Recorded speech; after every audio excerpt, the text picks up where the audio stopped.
So guys, we've got some massive coaching staff updates dropping, and one name being linked to us could be absolutely perfect for fixing our run defense, probably the biggest problem of the last season. Plus, I need to talk about what's happening at the Senior Bowl and how it connects to our draft strategy. What's up, Cowboys? Welcome to the NFL Playbook, Cowboys. If you're new here, don't forget to hit that subscribe button. This channel is all about breaking down everything you need to know about the Americas team. So, before we jump into the coaching news, I want to show you something that really puts things in perspective.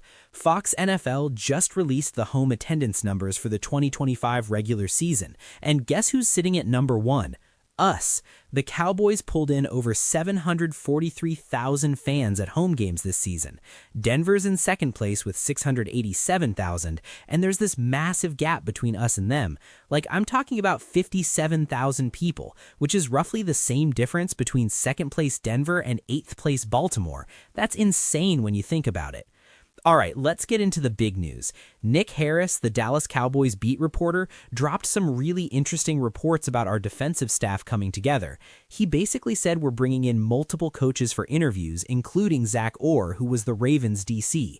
They're also looking at a secondary coach with ties to Curt Cignetti. What really caught my attention is that Harris mentioned Zach Orr as a potential run game coordinator and linebackers coach, which honestly would pair perfectly with Christian Parker. Here's where it gets even better.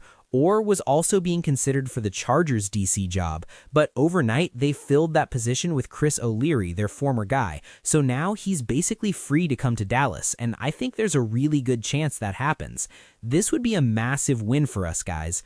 Orr is a former NFL linebacker. He's young. He's a rising star in the coaching world. Yeah, he took some heat as the Ravens DC last year, but that defense actually improved as the season went on. And here's the thing. The biggest problems Baltimore had weren't with stopping the run. Their issues were in pass coverage and getting pressure on the quarterback. That stuff wouldn't even be Orr's responsibility here. That's Christian Parker's job and whoever we bring in as D-line coach. Let me show you why I'm so excited about Orr specifically for the run game. I pulled up some numbers from True Media showing the top 10 teams in defensive rush EPA over the last 2 seasons. That's Zach Orr's entire tenure as DC in Baltimore. Seattle's number 1, Denver's number 2, and Baltimore is sitting at number 3. They were the third best team in the entire league at stopping the run based on EPA. I actually really like using EPA for measuring run defense because it accounts for context. Like, if it's 3rd and 20 and you give up a 15-yard run, they're still punting. That hurts your yards per carry average, but it's not really that bad. Or if it's 3rd and 2 and you give up 3 yards, your average looks decent, but you just gave up a first down. EPA factors all that in and weighs plays by their actual impact.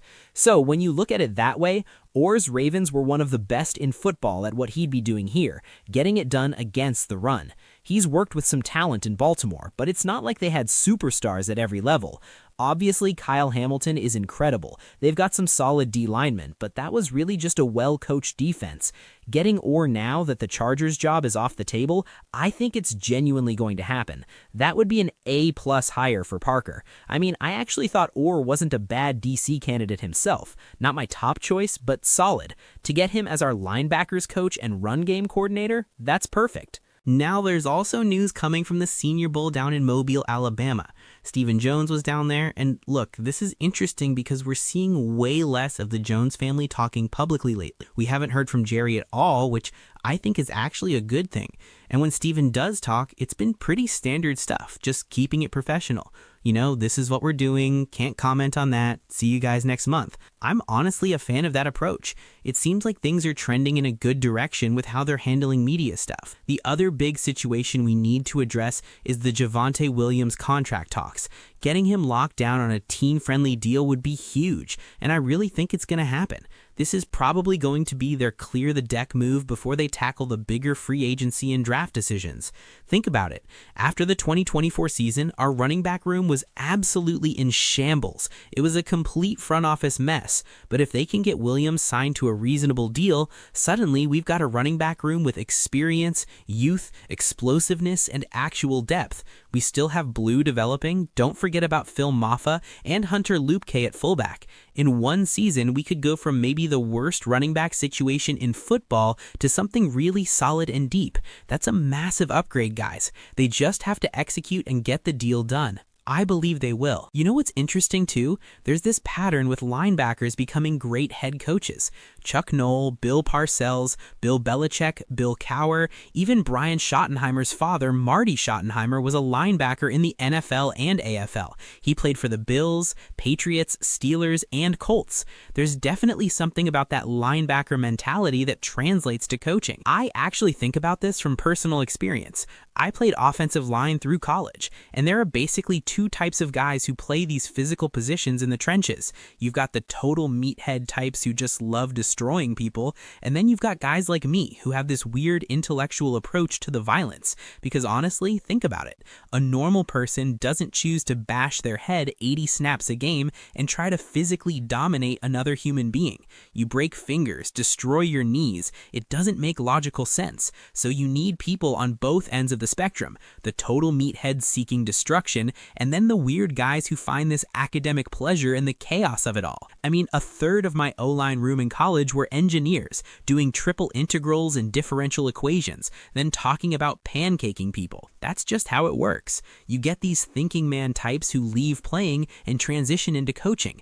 That's why you see so many linebacker coaches and former linebackers in leadership positions. So yeah, between the Orr hire potentially happening, Williams' contract negotiations, what we're seeing at the Senior Bowl, and how the defensive staff is coming together, there's a lot of positive momentum building.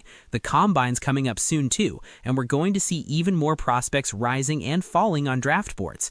This is when things really start taking shape for the offseason. The key thing is, we're finally making smart, calculated moves. We're bringing in the right coaches, we're addressing our weaknesses strategically, and the Jones family is staying out of the spotlight. That's the recipe for success, you know? We just need to keep this momentum going through free agency and the draft. If we can lock down Williams, nail these defensive staff hires, and make smart decisions in April, we're going to be in a much better position next season. That's what I'm watching for, and I'll be here breaking it all down with you guys every step of the way.